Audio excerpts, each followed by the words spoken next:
Excellent. Good morning, everybody. I hope you were all able to attend our kickoff session with Cindy Fessmeyer earlier. She had some really great information to share about why you want to say yes in making sure your library is at the heart of your community. So now I would like to introduce our speaker for this first breakout session. Brittany Peacock is the Community Outreach Supervisor for the Davenport Public Library, which is a fairly new department at the library as they began to focus on outreach. Brittany is going to talk today about a program that they created in conjunction with the City Parks and Rec Department in order to deliver service outside the library. So welcome, Brittany, to this first breakout session of ILOC. Thanks for being here.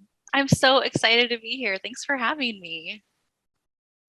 All right, I'm just gonna get started. So, as Becky said, I am Brittany Peacock. I am the Community Outreach Supervisor for the Davenport Public Library. I recently celebrated my 9th year working with Iowa Libraries, and I am so unbelievably blessed to be a part of this wonderful community of brilliant minds. I began my professional career with the Mount Pleasant Public Library, and if any of my Mount Pleasant people are here, hello. I was with them for about 5 years as their youth services supervisor, and that's where my love for outreach really started. Um, After those 5 years, I ended up moving to the Quad Cities with my husband and started working with the Bettendorf Library for 1 year, and I got to learn all about Quad City libraries and the wonderful features that we have for the Quad citizens. And then in 2019, I began my current role with the Davenport Public Library, and oh my goodness, I'm working my dream job. I couldn't be happier here, and I'm so excited to share some of the amazing things that I get to do every day. But I first wanted to talk a little bit about the city of Davenport itself and the importance of strategic partnerships within your city. So let's get started. So let's see, there we go. So the city of Davenport is located on the banks of the Mississippi River, for those of you who have not been able to visit us just yet. We are home to about 101 citizens, so that makes us the 3rd largest city in Iowa, but we are the largest city in the Quad Cities region. So the city of Davenport has some many wonderful and unique features and some really great organizations that call us home. So we are home to the Figge Art Museum. So you see that beautiful glass building on the side there. It has some beautiful artwork. We also are home to the German American Heritage Center. We also are home to the St. Ambrose University and Palmer College of Chiropractic, which is the very first college for chiropractic care, and that was established in 1897. And that's where the first chiropractic adjustment took place. So yay, Davenport! Um, we also have some many unique outdoor recreation opportunities for our citizens and for people that are visiting. We are home to the Duck Creek Parkway, that is a 13.7-mile long bike path. So bike enthusiasts and nature lovers alike, they are able to utilize that bike path, and it is lovely. We are also the home of the annual Bix 7 race. So that brings in people from all over the nation to come and run in that race. And they run right past our main library, actually. So we end up closing early or closing partial days on those bike races or those foot races. Okay. Okay. So the Davenport Public Library has 3 branches. So I like to say 3 locations, countless possibilities. So the mission of the Davenport Library is to connect a diverse community to resources that inform, enrich, entertain, and educate. So we are able to do that through our 3 beautiful locations. And I just want to talk a little bit about those locations. So our very first location is our black and white photo up there in the corner. That is our main branch. We actually just underwent a major renovation this last year during COVID. So we had a lot of big projects going on, and it is beautiful. So our building was originally built in 1968, so it needed a little bit of updates. So we got some new study rooms, a new children's area, We're going to have a makerspace coming soon down there. A lot of wonderful opportunities. Our main branch is also home to our Richardson Sloan Special Collection Center.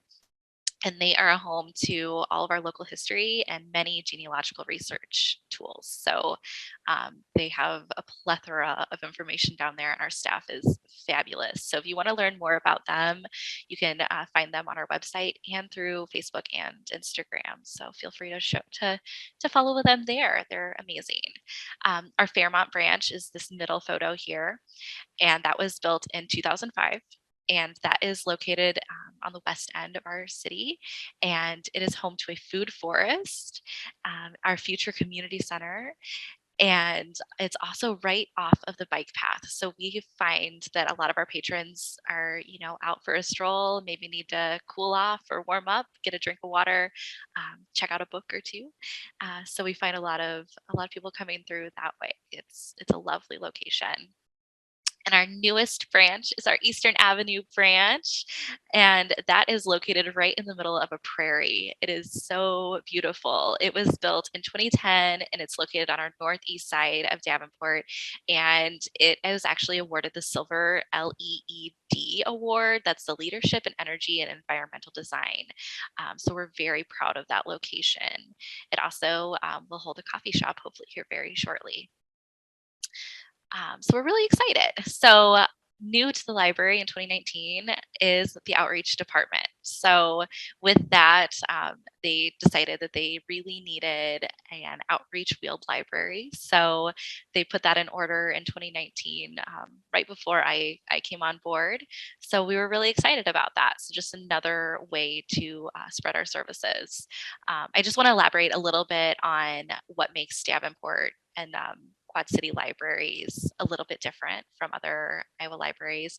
We are part of the RiverShare Consortium. So that began in 2011, and it originally included Illinois libraries, and they I believe in 2016 formed their own in Illinois, but we include 17 libraries, and among those 17 libraries, our users can use their library card in each and every one of them. So they can go check out items, place holds. We have reciprocal borrowing, so we can bring in items from those libraries so that our patrons have more access to the items that they need. And we're broadening our net. So we're really excited to offer that feature to our citizens. Okay, the outreach wheeled library in the outreach department. So in this photo is our outreach wheeled library, and we call it lovingly our owl. So I will probably be calling that the owl from now on. And in the front is Satoria. So our outreach department was created after a strategic planning session surveying our community. Our administration and board found that our community wanted to see the library out in the community more. Our library was doing a great job before, but they really needed a dedicated staff to get out there and provide the services that our library and our community needed. So and on January 2nd, 2019, the Community Outreach Department was formed, and we took no time getting to work. We were ready to get out there and do what we do best. So our team is a small but mighty team of 3. We actually had 4 with Satoria, our AmeriCorps member, but she has gone on to new opportunities. So currently we have 3. It is myself, the full-time supervisor. We also have a full-time library assistant and then a part-time library assistant that works 20 hours a week. In addition to doing outreach for the library, we also do all the PR and marketing for the library. So we do all of our newsletters, posters, press releases, news appearances. We do our LCD slides, website maintenance. I facilitate the social media team. So anything you see on social media is through a team that I oversee. And then I also work on the podcast as well. So if you are into podcasts, we have our own library podcast. It's called Checked In. So we're really proud of that. So we're really excited. And so the outreach opportunities that we typically do throughout the year, we focus on anything outside the library that is early literacy, so birth through preschool. And then we also do adult programming and community events. So you can see us out doing story times at daycares and preschools. We also do deposit collections to help supplement teachers with their lesson plans in those preschool classrooms. We also do a lot of senior outreach. So we do book clubs, deposit collections, as well as curated book checkouts for our patrons. We used to do pop-up libraries, and we're slowly getting back to that. But COVID kind of had us adapting a little bit to meet the needs of our community. And then in addition to all of that, we also get to do some pretty amazing community events. So you can find us at the farmers markets in the summer. We do family fun days at a local park. We do craft festivals. We always have a table at our craft festivals, vendor fairs. We attended 3 trunk or treats this year, which was super fun. And just any community celebration, we want to be there. We love our community. So basically we have the best job ever. we get to have fun spreading our love for our library with our community every day. So we're really excited. So let's talk a little bit about our owl. So our owl, as I said, was ordered in 2019, and there were some delays. And so we actually ended up getting it in the middle of the pandemic in May of 2020. So originally the plan was to take it out, do open air checkouts, get library cards registered. And as all of you know, 2020 had a lot of challenges. And so we were trying to figure out how to get our library out in the community safely and developing a program that is good for our community. So we started with our very first library partnership, and we started offering free Wi-Fi. So in this photo, you'll see Satoria standing next to our owl with our free Wi-Fi banner. We were there. We were doing Wi-Fi parks, I believe 6 days a week when the pandemic was really prevalent. So that was really successful, and we sat in the owl, turned on the Wi-Fi, and just kind of let the community come to us. So that was a really good opportunity. All right, let's talk a little bit about some dream partners.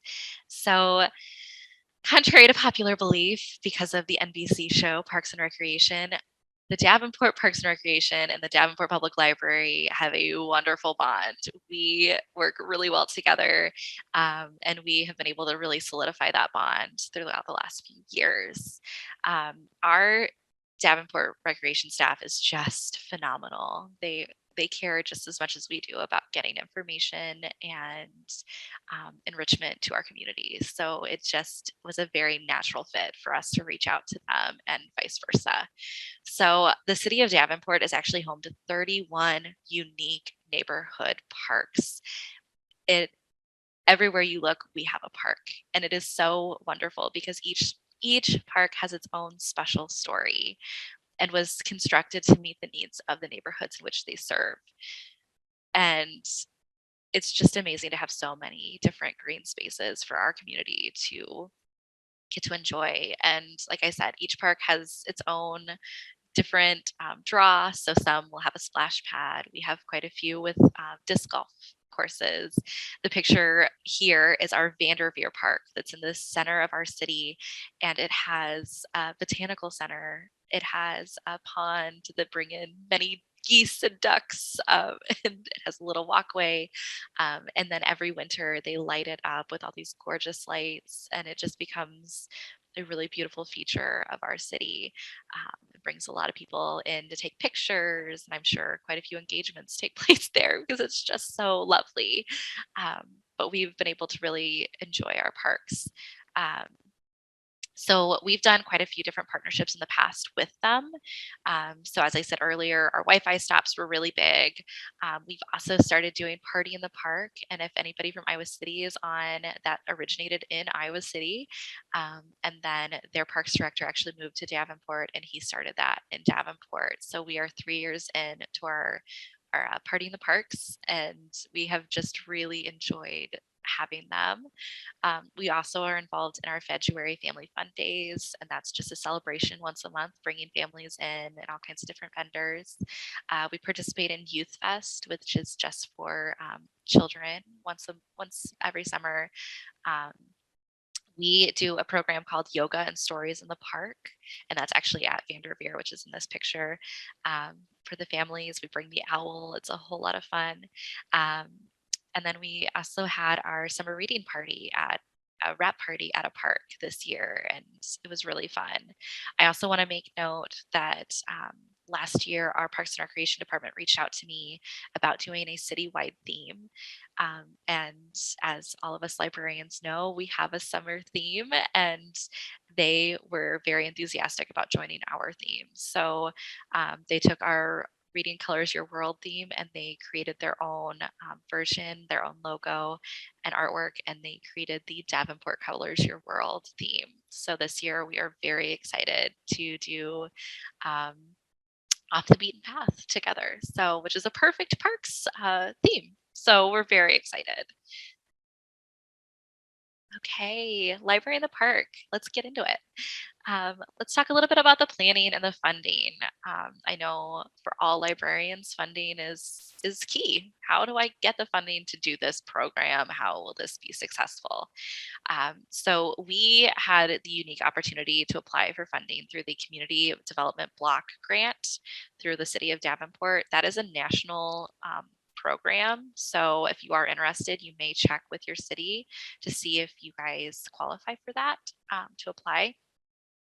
I'm going to be calling it CDBG throughout this presentation because Community Development Block Grant is a little bit long. So this program supports community development activities to build a stronger and more resilient community. This grant supports community development activities that range from infrastructure to economic development to projects to community services. You name it, it's probably on there. So in the past, we've always had the opportunity to apply for a city block or a CDBG grant, but we just didn't know what we wanted to do with that. And our director last year thought, oh my goodness, let's try to get the owl out into the parks. And in order to do that, we needed more staff and we needed more resources in order to make that work because it was a kind of a large scale program. So we knew that this was something that was needed because of the school closures due to COVID. All of our schools, just like many of yours, had to close during COVID and go virtual. And so there was kind of a disconnect. There were a lot of cases of learning loss going on, throughout our entire community. And our library knew we needed to get out there and connect them with the resources that they needed. So that kind of went into many different options, but we knew that we had to partner with our parks. We knew that needed to be where we were parking because again, we have all of those parks and they're all located right in the heart of communities and neighborhoods. We wanted our people to be able to walk to us and to access our services. So we really sat down with our parks department and as well as the school district to decide where we should target, how many parks we wanted to visit, and how we could do that feasibly. So in the end, we applied for a grant to get us into 8 parks each week. It would be a 7-week-long program, 1 week for training, 6 weeks out in the parks. And we applied for 4 temporary library assistants that worked 20 hours a week. Again, this grant was only possible and doing this program was only possible if we had the support of the Parks and Recreation Department. And they were on board. They were ready to provide some programming throughout each session that we were there, and we were just very lucky. So we applied for that in April. We found out that we were awarded and approved the finances for this project. So we were able to welcome 4 new members of the outreach team in June, and we were so excited. So Library in the park.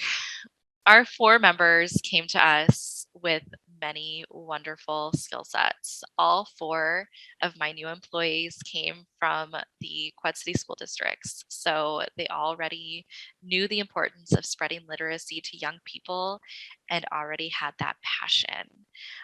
So within a couple of weeks, my small department doubled in size, and it was such a wonderful opportunity to get to lead these 4 amazing, brilliant people throughout the summer. So we had 2 different crews, 2 different shifts that went out to the parks. So we had a morning shift and we had an afternoon shift. So this picture is Tyrone and Amanda. They were our afternoon crew. Um, and so our morning crew went out from 9 to 1, and our afternoon crew went out from 1 to 5. And they were actually in the parks for 2 hours at a time. So that extra wiggle room was for getting to the parks, unpacking, packing up, getting back to the library, restocking any supplies that maybe ran out during the day. Um, and they visited 8 parks per week. So they divided it in half. So 4 for the afternoon, 4 for the morning. And it was wonderful. So the one stipulation that CDBG had was all of our parks needed to be in an area of need. So, so all of these parks that we visited were in neighborhoods that were low income, so that we could spread our services a little bit wider to meet the people where they were. So, the staff was amazing. They were all very passionate and excited, and worked really, really well together. I don't know if I've ever seen 4 people collaborate so well.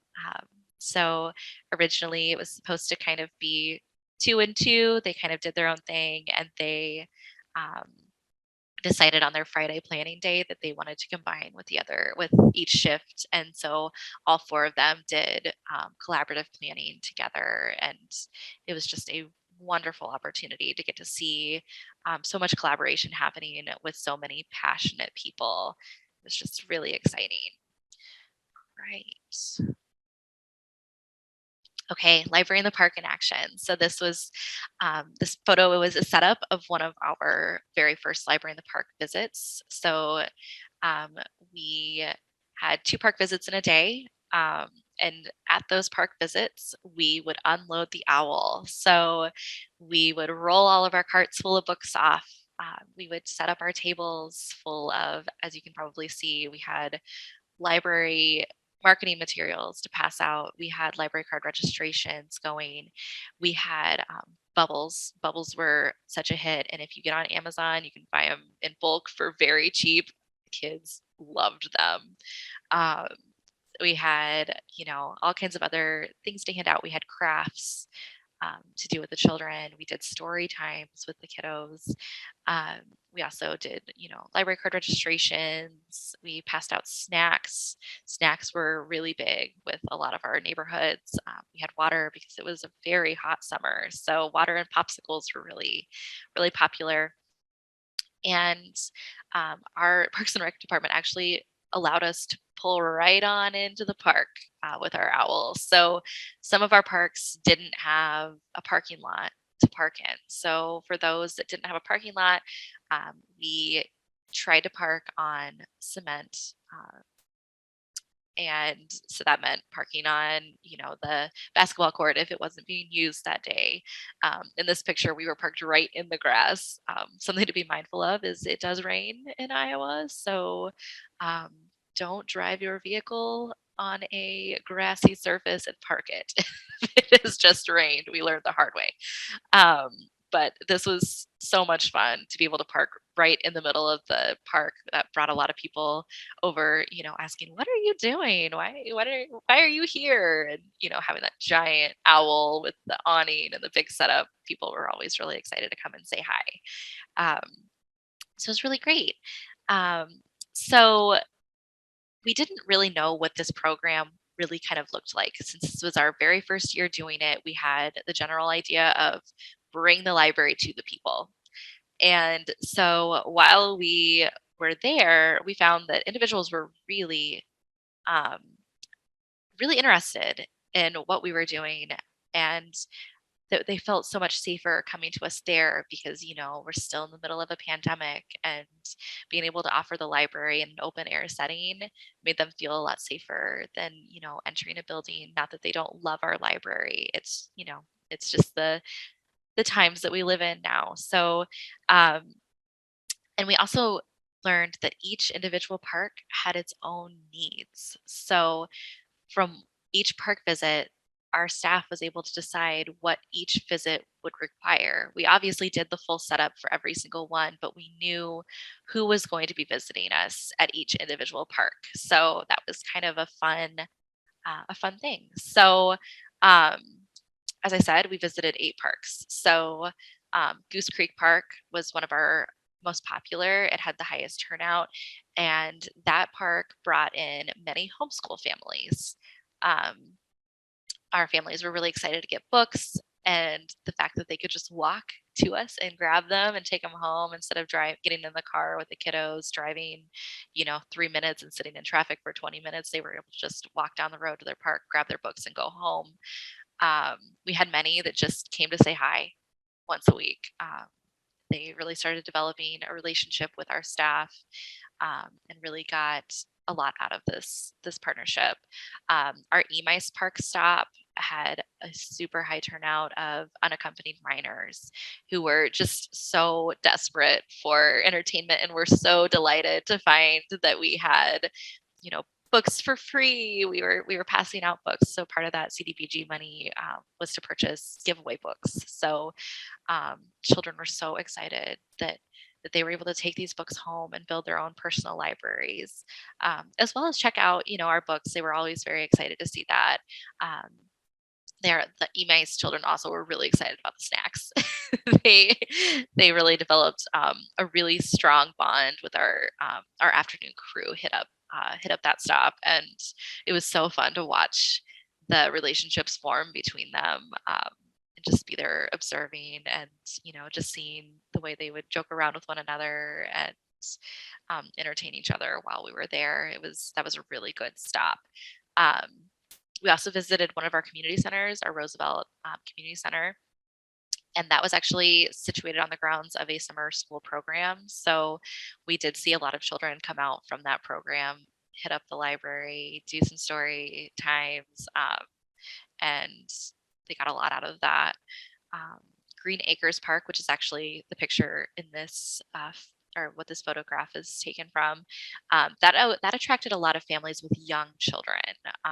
That one is smack dab in a neighborhood, no parking lot. You have to walk to Green Acres. And so we saw a lot of families with young people coming to this park. And Amanda did many story times throughout the day at this park.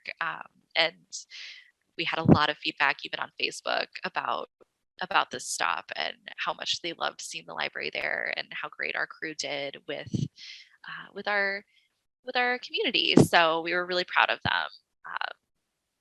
And then we also visited Cork Hill and Van Buren. Those two, we saw families from outside of the Davenport region. That was kind of interesting because those are tucked really into neighborhoods. But my staff said, "Oh, this family from Bettendorf came over to see us today, and this family from Muscatine came in," and so it was kind of interesting to see just who was coming and visiting us at the parks. The last 2 stops were Jefferson Park and Tyler Park. Those were some of our quieter stops, but they still, welcomed, some members of our community, and some minors just popping over to play on the playground. So all in all, it was super duper successful. We had so much fun over the summer, getting to know our community a little bit better. Okay, so I wanted to share some success stories. So this photo is of Alyssa and Ben. This was our morning crew, and their happy little smiles. They're so cute. Um, they our staff visited nearly 50 parks. Our 8 parks 50 times over the summer. So, and we saw nearly, I believe, 511 people over the summer, which is huge. A lot of those were people coming back each week. We had the occasional new person, but most of the time those were new people visiting our parks. So, and it also brought more people to the parks that had never visited the parks too. You know, they lived in the community but still didn't visit the park, and then they saw the library parked there, and they thought, "Oh, what's the park doing? What's the library doing there? Let's go see what's going on." So it was a really wonderful opportunity for the library as well as the parks department to broaden our reach to our community and inspire them to get out and enjoy these beautiful outdoor spaces. So throughout these stops, I lost count of how many library cards we registered. We registered so many new library cards. I have to say, Ben in this picture was a huge advocate for getting a library card in the hands of everybody that walked up and said hello. So he did a really great job getting people signed up and registered. And it was just really great to be visible to our community, especially since we did have to close our doors for COVID for a while. So many of the people that my staff saw were asking, "Are you open? Um, you know, when are you going to open your libraries again?" And it was a really great opportunity for them to interact and tell them, you know, our library is open now. You can come in and utilize our services. But we're here, you know, every week. Please come and see us here if you know, if you prefer that. But please, please, please come visit us wherever you visit us. We just want you to visit us. So, um, while they were there, they were able to connect with them though and tell them about some of the amazing resources we have. You know, we still have many people that don't realize that we have audiobooks and ebooks. And so they were able to connect them with those resources as well and really just broaden that net. Um, so at the end of the day, we saw 511 people that may not have received any library services at all. Some of them I'm sure were library users, but 511 people that, you know, weren't entering the library that we got to interact with. And to me, it kind of gives me goosebumps to think about. It was a really wonderful opportunity. Um, when I asked my 4 staff members at the end of their term if they thought we should do this again in the future and if they'd want to come back, every single one of them was enthusiastic and begged to be rehired if we did this again. So we're hopeful that we can carry this on again this year and choose maybe some new parks to visit. You know, obviously we'll go to our most popular, our Goose Creek and our Mice parks, but maybe we'll try something new this year if we're able to do this. We did find that parks were the perfect venue for our stops. We did think that maybe visiting our schools might be a good opportunity to park in the, you know, in the parking lots of the schools, especially those that are doing summer school programs, would be in a good opportunity. So we'll see. Okay. Some things to keep in mind. If you yourself want to start a library in the park program, we live in Iowa. Weather is always going to be unpredictable. So this is an outdoor program. So when we first started, the Parks Department said, "Well, what if it rains?" And I said, "Well, then, you know, we'll have to see how long it rains and see if it's safe to take the owl."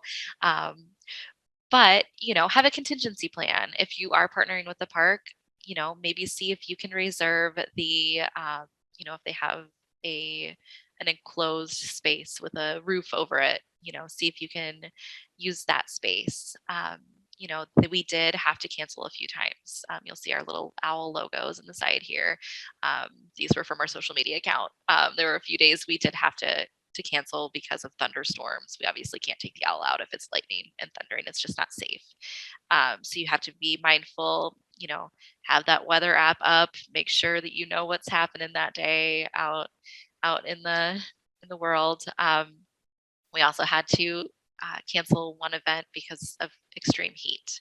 So when you're drafting a plan for this, maybe have a weather plan as well. Have a method of deciding, you know, when is it too hot? when do we cancel? At what point do we cancel? How do we cancel? Being able to reach out to all of those methods, and having a plan established is really, really important. If you would like, I'm happy to share mine. My contact information will be at the end of this presentation. I'm happy to lend any advice you may need in that. Another thing to keep in mind, since this is park visits, attendance isn't always guaranteed. Um, you know, a lot of our parks, we did have a lot of success, but there were a few that were relatively quiet. So getting your staff on board for those really busy, crazy times, and also for those really quiet times too. Having extra projects to work on, maybe if attendance is light that day, and really, keeping those statistics and seeing, what is successful, maybe what isn't, and constantly reevaluating. We're always very good at that. So just keeping that in mind, um, and plan for everything. We're always very good about planning for everything, but plan and plan again.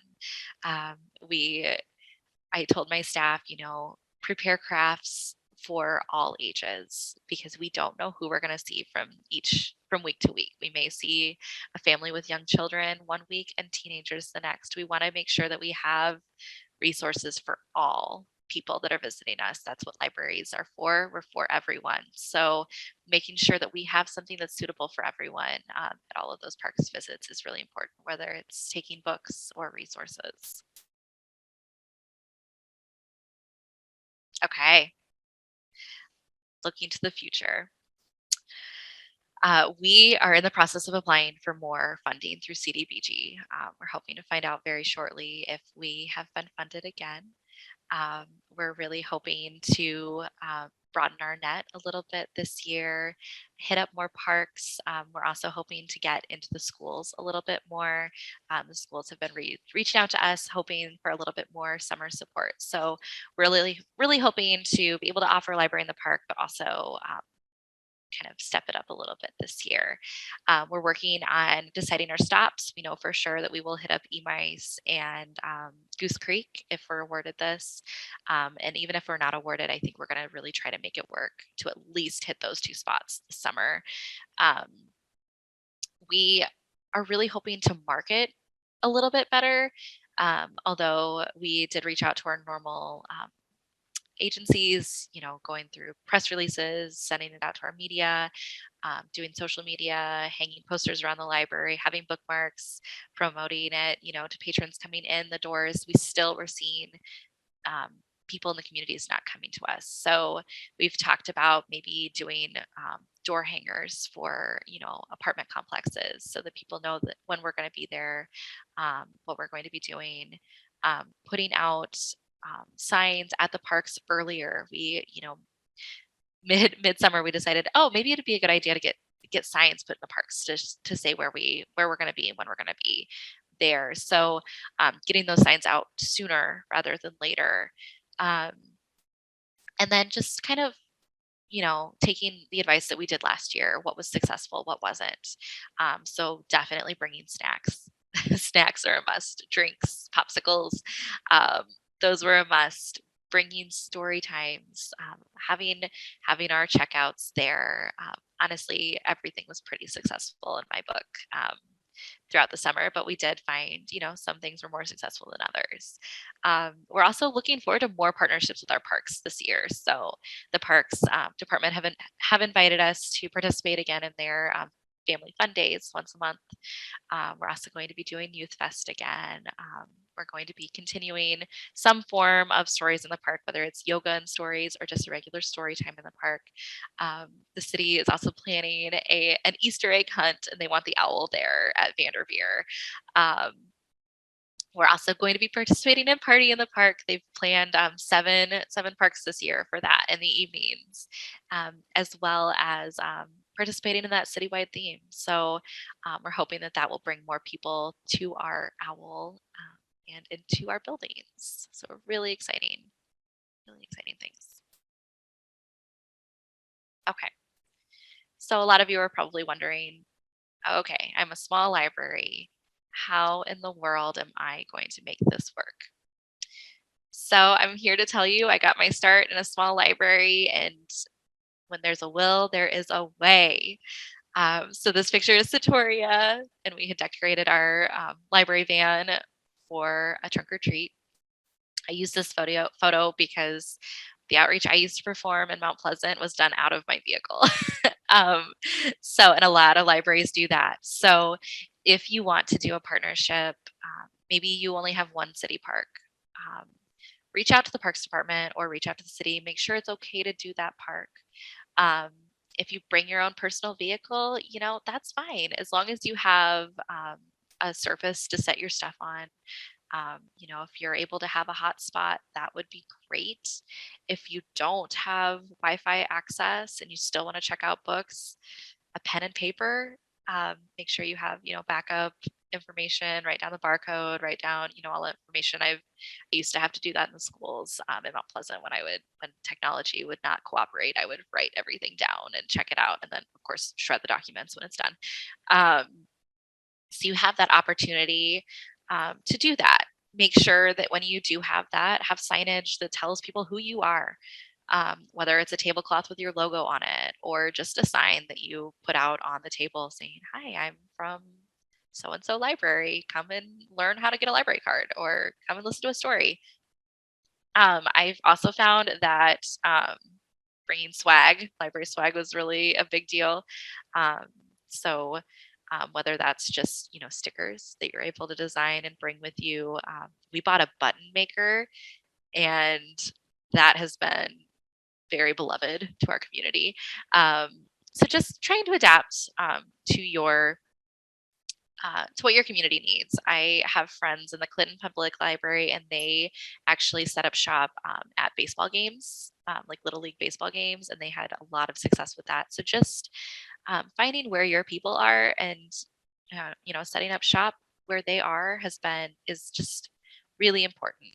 And just spreading our message that libraries are here to stay and we're very important, and we have so many wonderful resources to our community. If you can register for library cards while you're there, that's really great. Otherwise, just be there, just spreading your message to the community. We've also, as I had said, we also did, crafts and activities with the kids. You could have a passive activity. You could have a coloring sheet on the table, or, have a story time, just something to offer to the children that are visiting. And make sure you're marketing it. That's one thing, again, that is very important. Word of mouth is really great. Spreading it out on your Facebook, your website, sending it out in a newsletter, getting it on organizational event calendars is really great too. Ask if your school district will share it. That's really important. So I do recommend, if at all possible, having 2 staff members go for outreach opportunities. As I know, we're all from Iowa, so we have a lot of small libraries. So see if you can get a volunteer to go with. Some of these stops are okay to have just one person. It's mainly to help with crowd control and to set up and tear down. It's really important to have 2. But we're really collaborative. So reach out to the Parks Department. Reach out to an area nonprofit. Like, hey, we want to do this. Do you want to come and set up a table too, and we can partner together? There's a lot of different opportunities. And if you ever want to strategize or need somebody to bounce ideas off of, please give me a call. I'm happy to work through that with you. It's really a great opportunity for us to spread our net and reach out to our community and bring the library to our people. Okay, that wraps up my presentation. If you have any questions, I'm happy to take those. I also wanted to extend, this is how you reach me. You can call me on my work number, or you can email me at my Davenport Library email, or I'm also the Vice President of the American Bookmobiles and Outreach Services. So you can always email me there too. I'm very happy to help. I'm passionate about this and about what your libraries get to do. I want to hear what you guys do. This is great.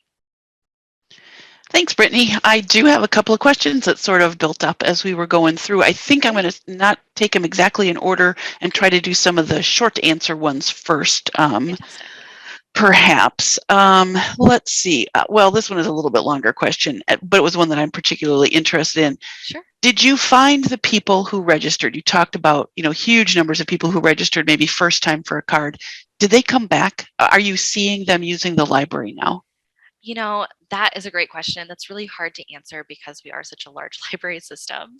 But we are noticing people, especially on Facebook, reaching out saying, oh, hey, I got my library card today, and we're seeing those people interact with us on Facebook, which leads me to hope that they are coming in and utilizing our services as well. So we're starting to get a little bit more of a following there. Great. That's good. I think that helps.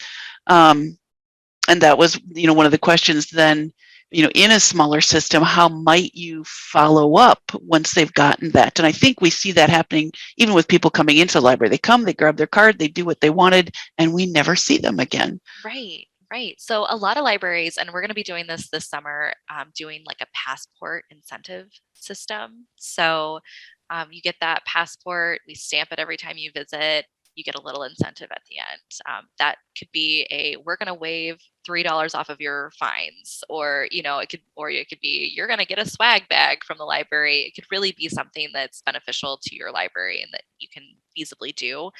So that's something we're really going to be trying to offer. We also found while we were out, I didn't say this in my presentation, but we found a lot of patrons that were active cardholders but had tremendous amounts of fines. And so our library is developing a come back to the library card that is a special card. I believe it's going to last for 3 years, and they can check out, I believe, a couple items at a time on that card. And then once they're in good standing, if they stay in good standing with that card, then they can be welcomed back, get those fines forgiven, and whatnot. So really trying to find ways to work around those barriers. I know that, there are instances where we cannot do that. So just being mindful of your board policies, getting your board notified of these changes, and hopefully get more library cards in the hands of our community. That's such an important part of that outreach. If we've got all those people out there who can't use it, doesn't do you any good to go to the park if you have to tell them no. So that make we room don't for like yes. Doing that. It makes us right. pretty sad to do that. Yeah, so. Absolutely. There was one quick question about, are you willing to share? But I think I heard you say, call me if you've got, yes. If you want to chat through some of these. She was specifically talking about how to sell this program to your city parks and rec. So I think, goodness, yes. Yeah. So I think, you've got Brittany's information here. So that would be a conversation she would love to have with you guys. Let's see. We've still got a little bit of time yet. Sure. What else did I have? This is sort of an interesting one. I thought, do you feel, especially in a smaller library, but maybe for you as well, do you feel like doing some of this outreach will detract or pull kids away from your regular summer reading program, those kids who normally come in your door? That's a really great question. So personally, no. I think of it as a way to inspire them to come into the library. The goal of outreach is absolutely to meet our patrons where they are, but also to bring them into our library and share the wonderful things that are going on. So when my staff was out at the parks, they were, interacting with parents and saying, oh, hey, I see you have, a small child. Hey, did you know that we have outdoor story times at our library branches? There's one really close. Here's our community events calendar. Please go visit. So I really think that it's just a way for us to reach our community and bring them in. When I started doing outreach in Mount Pleasant, I did it in the schools, and I was going to the school, setting them up for, library cards and whatnot. But I also was able to tell them, hey, after school, I have this really great program coming on. Talk to your parents about it. We'd love to see you. And so being able to inspire them to enter the library and to continue entering the library is a really good opportunity. Oh, that's a great answer. Thank you. I really appreciate that. And I think you answered these two. Somebody from Jefferson asked kind of about the future, and I think this came up a little bit later. Yeah. Are you finding ways to add some of this to your budget, or are you going to be able to reapply? I think I heard you answer that. Yeah, yes. And then they also talked about with the pandemic, and as we're all learning to change our programming, do you see this continuing in the future?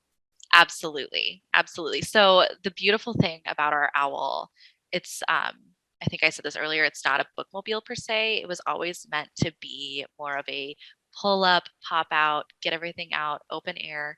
And we didn't plan for the pandemic to happen when we ordered it, but Very fortuitous. it was very, very much. So this is a very wonderful opportunity for us to be able to safely interact with our community and be respectful of their own needs and their comfortability. So being able to do this outside, we were able to allow space for our people. We were able to, allow them to breathe in the air of our beautiful parks while we read stories to them. And it also kept our staff safe too, because I know, we're all just trying to navigate this, I hate to say it, this new normal. But yeah, I really, and honestly, I look for this to expand even farther. We're really hoping to get out into like our mobile home parks soon and really grow this. All right. Can you talk a little bit about the types of things that you would have included either in a swag bag or just some of the swag that you handed out? Yes. So I have coined myself the queen of swag of the Davenport Library. So we hand out, especially this year, we have clip-on hand sanitizers with our little owl logo on them that we got from Vistaprint. They always give you really good coupons, so keep an eye out for those. We were passing out Post-it notes with our logo on them. We have magnets with a QR code on them that you can buzz in on your phone and it takes you right to our website and our hours. We were passing out, as I said, bubbles. Oh my goodness, those Amazon bubbles were so popular. And I just designed this little sticker with our logo and our locations on it, plastered it on them. So we branded it and sent it out to the world. I think they come in like packets of 90 for like $17. It was crazy cheap and the kids went gaga over it. Pens, everybody needs a pen. So we always have the pens. We also have some color changing cups that are really great. When you put cold things in them, they change colors. So every year I try to add a new swag, piece of swag. So I'm still deciding what I want to add this year, but every time we'd give something to our patrons that were out there, they'd ask, is this free? I can take this? And so that was kind of fun to be able to say, yes, it's a library, everything's free. So, so that was great. Very cool. We've got just a minute or two left, and there were some questions early on about the Community Block Grant. Yes. Can you talk a little bit? I think somebody had asked if it was national or, but it seems to me those are state. Is that right? To my knowledge, I believe it is state by state, but it goes, I believe all 50 states can. So federal money that gets funneled through the state. Yes, okay, that makes sense. Yes. I think that sounds right. So through our city, it is handled through our community and economic development department. But if you contact, your city administrator or your, somebody in your city, they can probably tell you if they apply for the city block grant. So I think they usually apply for the big grant and then they distribute the funds throughout the city. That's how that works. That was how I understood it as well. That makes sense to me. And I think that was related to that question is that only available for city parks and rec? But it's really a citywide decision, correct? Citywide, absolutely. Yep. If you have another city organization partnering with you, it kind of sweetens the deal for them. Like, oh, 2 birds with 1 stone. That's amazing. But it doesn't have to necessarily be that way. And Steve answered the last question that I was going to throw out with this, which was the OWL funded through that grant program or how it was? And he talked in his answer that it was a combination of the local option sales tax and library levy money. So it was not funded through that block grant. Thanks, Steve. And that is our time for today. Let me pull up my notes here quick. Oops, I got the wrong thing highlighted here. So I want to say thank you to Brittany for all of the information about the partnerships and the great things that they've been doing out in their community. I got to say, I think, Brittany, your enthusiasm for being out and about in the community really shines through. I think it shows you are in exactly the right position where you need to be.